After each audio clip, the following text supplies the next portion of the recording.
નમસ્કાર, આપ જોઈ રહ્યા છો જેકેએસની ગુજરાતી વાતો। ભરૂચની આમોદ નગરપાલિકાના સફાઈ કામદારો પ્રતિક ઉપવાસ પર બેઠા છે। અનિયમિત પગારના ત્રાસથી કંટાળી કામદારો આંદોલનના માર્ગે છે। અનિયમિત પગારના ત્રાસથી કંટાળી ભરૂચની આમોદ પાલિકાના સફાઈ કામદારોએ આમોદ મામલતદારને આવેદનપત્ર આપી 20મી જુલાઈથી સફાઈ કામગીરી બંધ કરી નગરપાલિકા બહાર પ્રતિક ઉપવાસ પર બેઠા છે, જેથી પાલિકાના વહીવટ સામે સવાલો ઉભા થયા છે। ત્યારે આમોદ નગરજનો નિયમિત સફાઈ વેરો ભરપાઈ કરતા હોવા છતાં ગંદકી સહન કરવાની નોબત આવી છે। આમોદ પાલિકાના સફાઈ કામદારોના પગાર છેલ્લા 1 વર્ષથી અનિયમિત થતા હોય અને સફાઈ કામદાર યુનિયન દ્વારા અનેક વખત પાલિકાના અધિકારીઓ અને પદાધિકારીઓને નિયમિત પગાર કરવા રજૂઆત કરી છે। નિયમિત પગાર નહીં થતા લેખિત રજૂઆતો બાબતે પણ કોઈ પ્રત્યુત્તર નહીં આપતા અખિલ ભારતીય સફાઈ કામદાર યુનિયનના પ્રમુખ હીરાભાઈ સોલંકીના જણાવ્યા મુજબ 20મી જુલાઈથી સવારના 8 થી સાંજના 6 કલાક સુધી પાલિકા કચેરી બહાર પ્રતિક ઉપવાસ પર બેઠા છે। આમોદ નગરમાં પદાધિકારીઓના અણઘડ વહીવટના કારણે જિંદગીનું સામ્રાજ્ય ફેલાશે અને કોઈ મોટો રોગચાળો ફેલાશે તેનો જવાબદાર કોણ? આમોદના નગરજનો નિયમિત સફાઈ વેરો ભરતા હોવા છતાં પાલિકાના શાસકોના પાપે નગરજનોને ગંદકી વેઠવાનો વારો આવશે।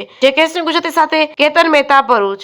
હું અખિલ ભારતીય સફાઈ મજદૂર ભરૂચ જિલ્લા આમોદ શાખાના પ્રમુખ હીરાભાઈ પ્રેમભાઈ સોલંકી આપના માધ્યમથી જાણું છે કે આજ તારીખ 20/7/2024થી હું આમોદ નગરપાલિકાના સફાઈ કામદારો અને અમારા પ્રતિનિધિઓને લઈને પ્રતિક ઉપવાસ પર બેઠેલો, કારણ કે સફાઈ કર્મચારીને જે માંગણીઓ છે તે માંગણીઓને અમે ત્યાં રજૂઆત કરેલી અને અમે માંગણી કરી છે। આજ દિવસ સુધી અમને કોઈ જવાબ ના મળતા અમે આજે 20/7/2024થી પ્રતિક ઉપવાસ ચાલુ કરેલા છે। અને જે પગારો કે જે 3 માસના પગાર ભેગા થઈને માત્ર 1 પગાર આલે અને અત્યારે અમને પણ જાણવાનું મળ્યું મામલતદાર સાહેબ તરફથી કે અમને 1 પગાર નાખે છે કે અમારી રજૂઆત શું છે, અમને અમારી અરજ શું છે ને છતાં 1 જ પગારની વાત કરે। અમે 2 પગારની માંગણી કે અમારા 2 પગાર આપો, 5 દિવસ પછી 10 દિવસ પછી કરો, પણ 2 પગાર આપો। છતાં પણ આ ચીફ ઓફિસર પોતાની મનમાની કરીને પોતાની જાતને એટલા બધા મહાન માને છે અને કર્મચારી જે વાલ્મીકી ગરીબ સફાઈ કર્મચારી આજે જેના ઘરોમાં ચૂલા નહીં હલાકતા